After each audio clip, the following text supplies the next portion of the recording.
responsable sino sa naman. krimen at Yun, mabigyan ng pagpatayan. Kahit hustisya sabihin ang mo, biktima.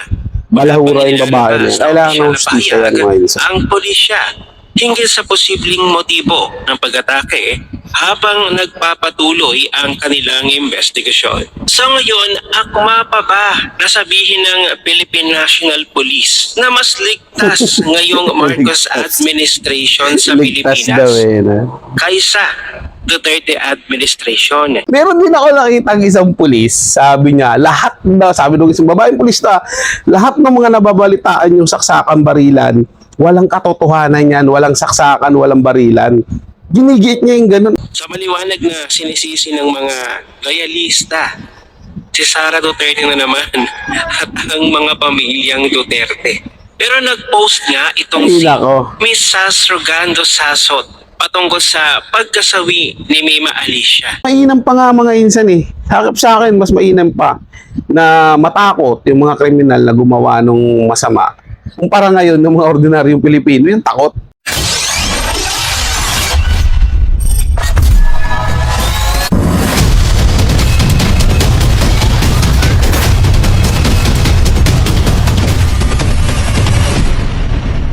So yun ang mga insan, magandang araw sa atin lahat. Reaction Insan po muling nagbabalik. At eto mga insan, pag-usapan natin to. Naalala nyo po ba yung grabing magmura sa mga Duterte, lalo na kay former President Rodrigo Roa Duterte? Sinayawan pa nga siya nung yung tatay mong karton, ganun-ganun pa siya Diba? Naalala nyo po ba yun? Yung retokadang babae na grabe din gumawa ng chismis kay VP Sara Duterte at grabe din magmura.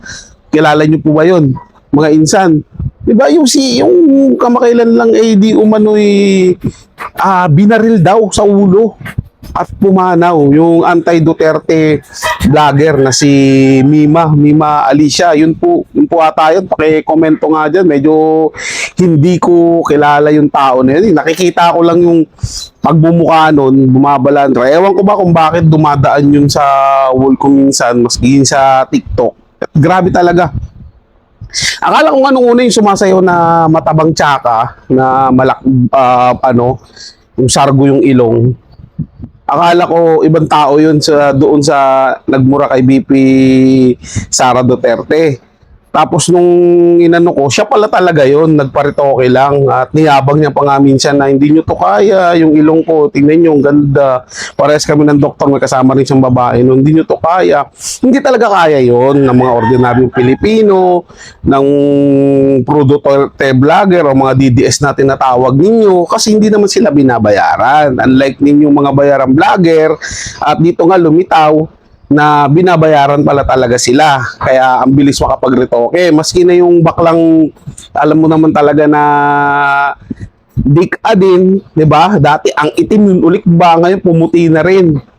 'Di ba? May pambili na kasing kung paganda nila. Di ba? Lahat sila umunlad na yung buhay. Pero yung mga nakita ko, mga napanood ko, mga DDS vlogger, yung mga trabaho talaga, alam na, given mga mapapera na. Pero yung mga DDS vlogger na halos kasabayan ni Mima, wala naman nagbago sa kanila Ganun pa rin yung mga itsura. Hindi naman pumuti, walang mga kotse. Kasi nga, wala namang bayad. Di ba? Kumbaga ito'y ginagawa nila. Lalo na ako, tinatawag na akong DDS dahil nga nagde-depend ako sa mga Duterte, which is, yun kasi yung nakita ko, mga Duterte lang talaga nakita ko mga insan na maayos mamuno dito sa ating bansa.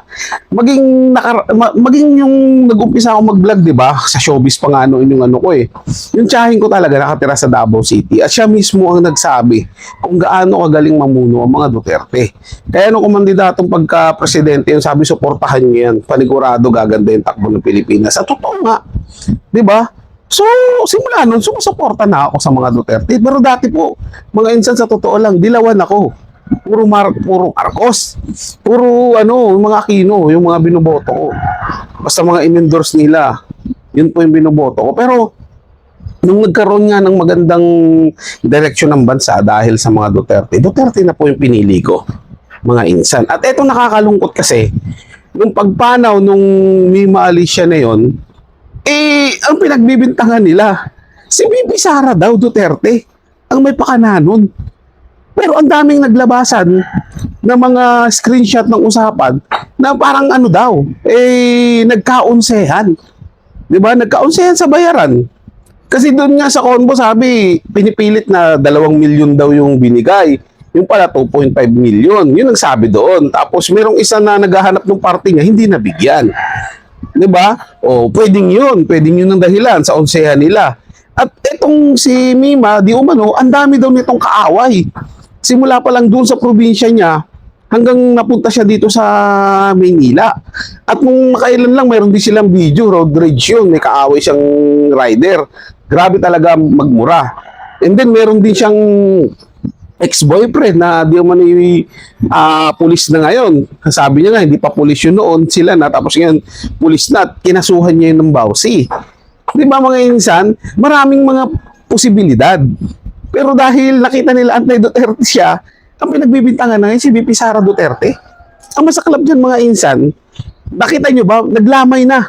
Naglamay na yung mga si Risa, si Claire, si Tililing, andun naglamay sila. Kasama pa nga si Baba Lovely.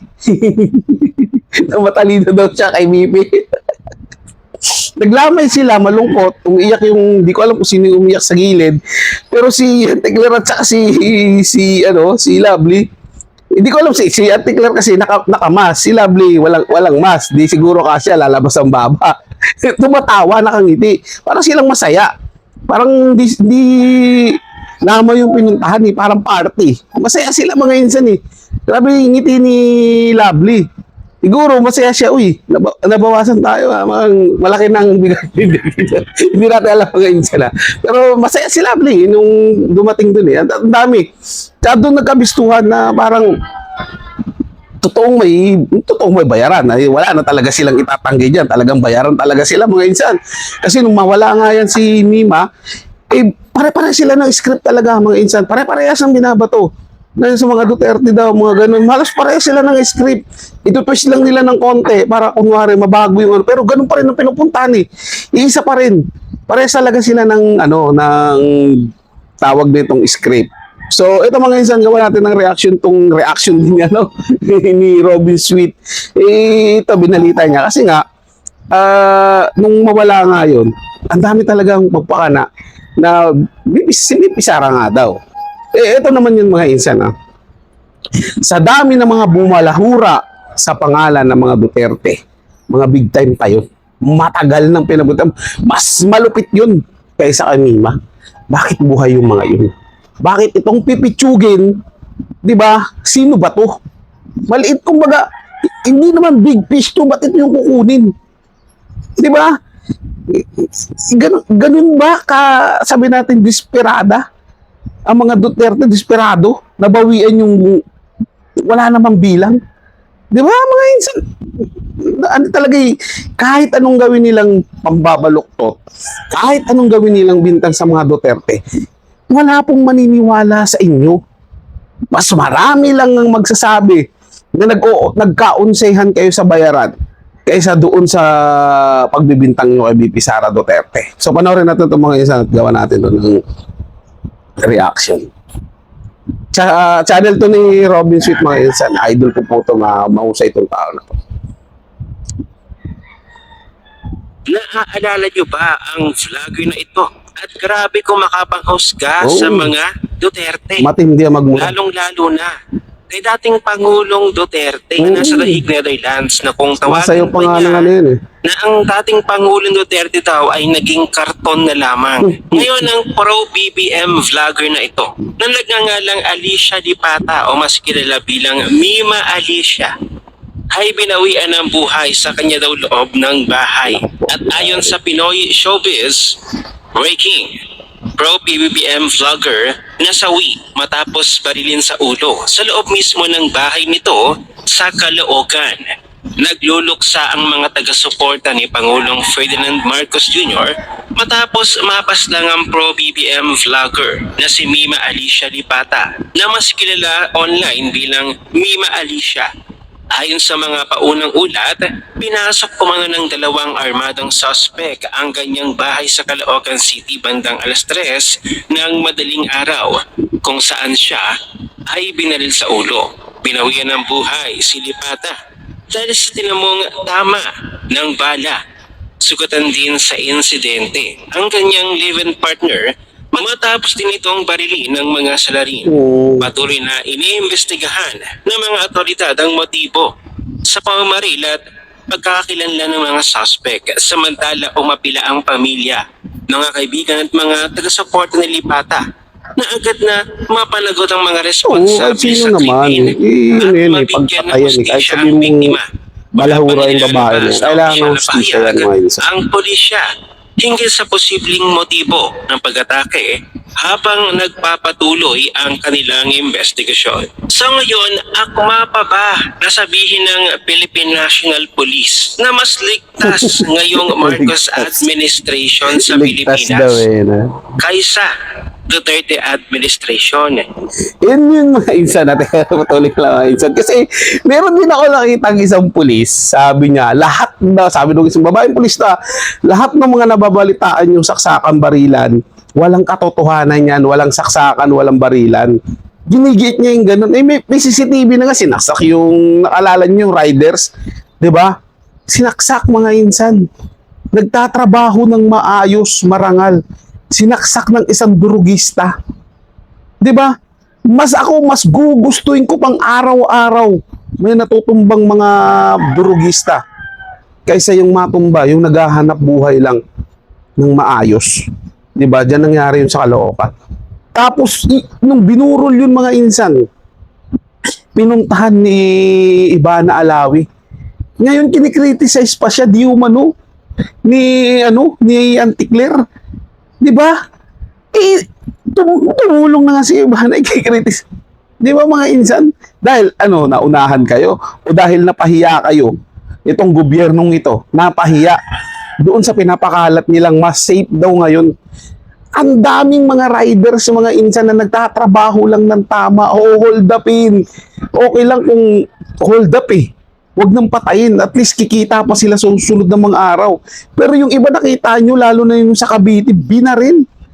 Patay, mga insan. So, paano yun? Di ba?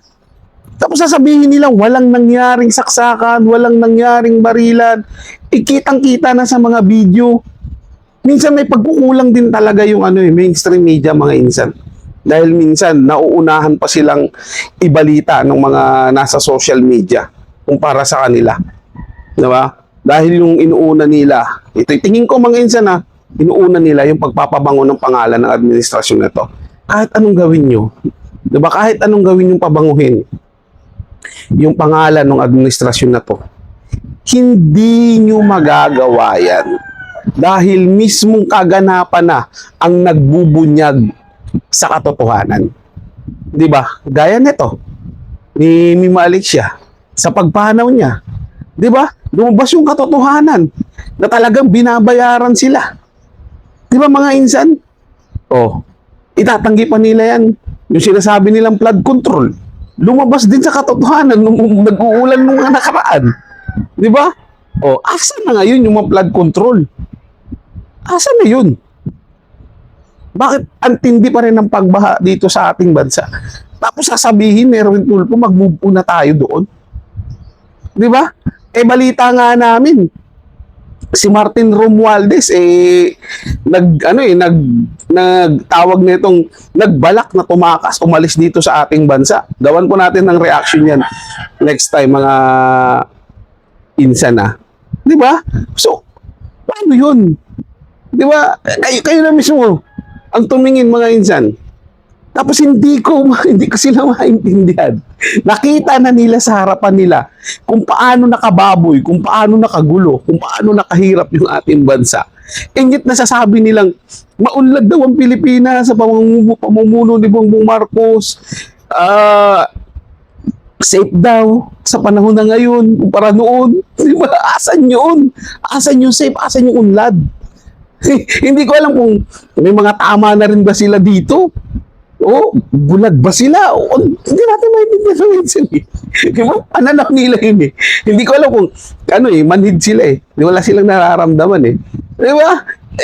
Tayo kasi mga insan, mulat yung mata natin. Gising na gising tayo. So, alam natin yung katotohanan at nakikita talaga natin. Di ba?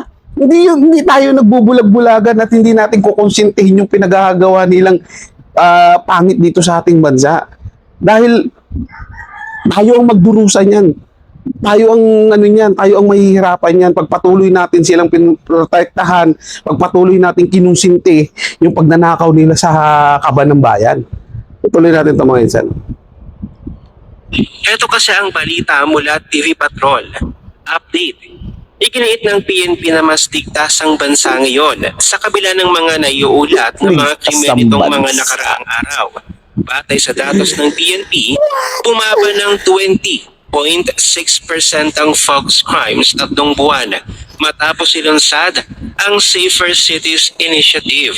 Well, aking manonood, kayo na lamang humusga kung tama ba ang report na ito ng PNP na mas ligtas sa Pilipinas ngayong Marcos administration lang din kasi ng kaysa Duterte administration o mga nagdaan pang Pangulo. Ngunit ang mga pro-BBM vloggers na kasamahan ni Mima Alicia ay isa agad ang pinagsuspetsahan ang mga Duterte sa pagkasawi ni Mima Alicia. Nung mabalitaan kong mategi yun, siya pa iyari na.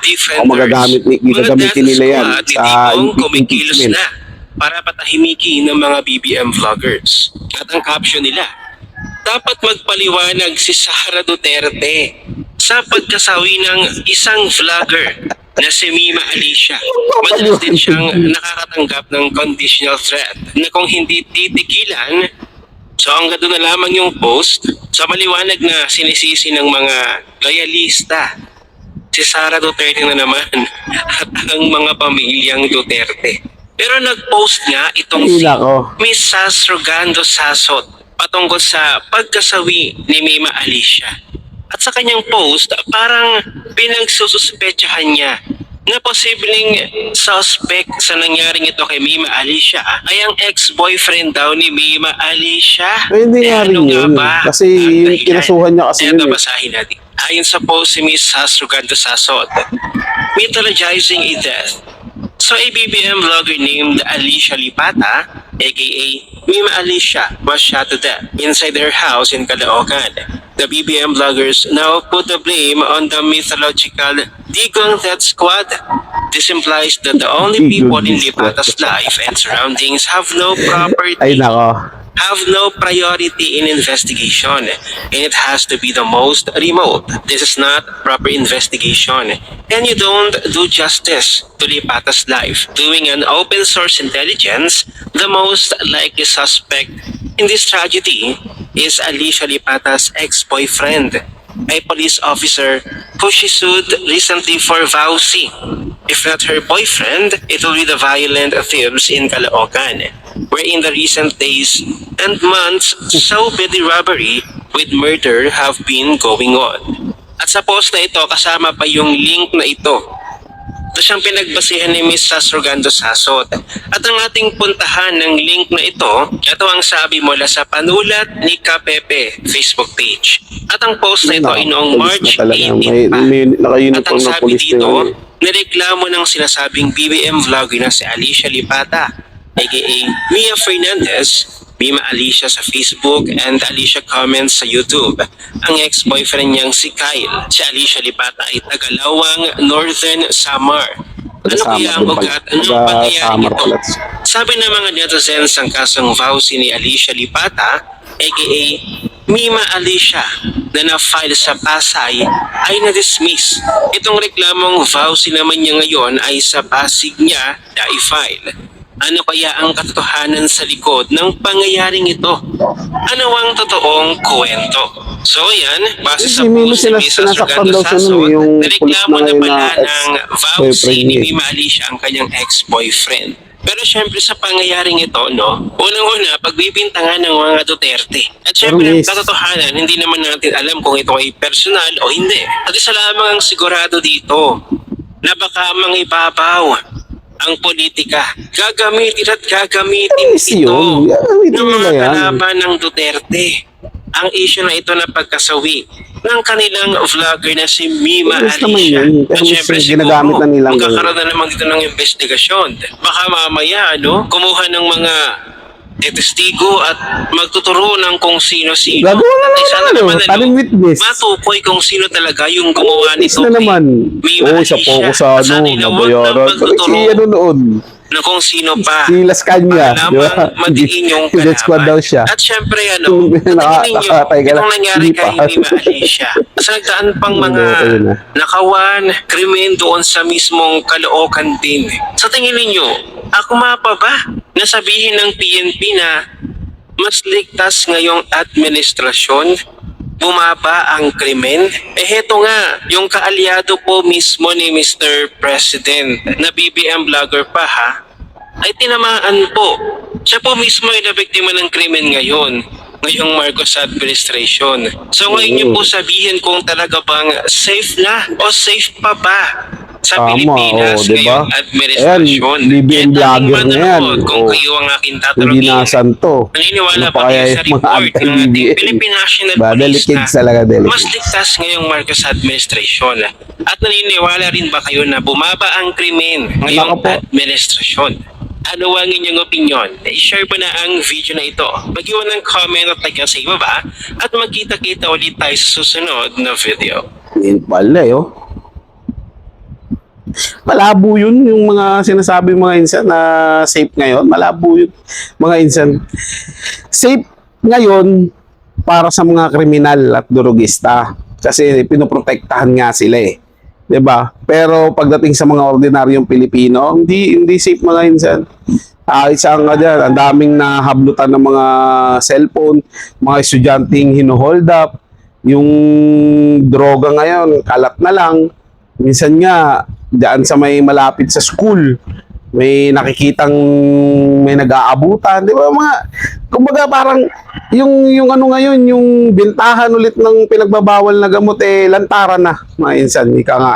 At sobra na yung ano, kumbaga, kahit minsan nga, may malapit pa daw sa police visibility, may nag-aabutan, mga ganun. Hindi natin alam mga insan, pero ang daming mga kwento-kwentong mga ganyan, which is, hindi nga pwedeng hindi paniwalaan dahil talagang maraming nakakita at may iba pang nagla-live, di ba, na gumagamit. Tapos, wala naman tayong balita yung nag-live na yun, nahuli.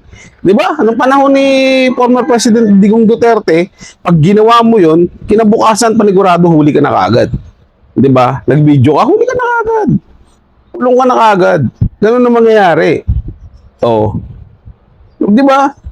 Mas mainam pa nga mga insan eh. Hakap sa akin, mas mainam pa na matakot yung mga kriminal na gumawa ng masama. Kumpara ngayon ng mga ordinaryong Pilipino, yung takot. Takot ka na lumabas. Bakit? Kasi siyempre, hindi mo alam na baka biglang may mang-hold up sa'yo, tumutok sa'yo, saksain ka na lang bigla, na hindi mo alam. Di ba? O, ako, di ba? Ganun na lang sa kanila gawin mga insan, katulad nung napabalita, truck driver, pinagtanggol lang yung sarili, ngayon siya pa yung makakasuhan ng homicide, frustrated homicide.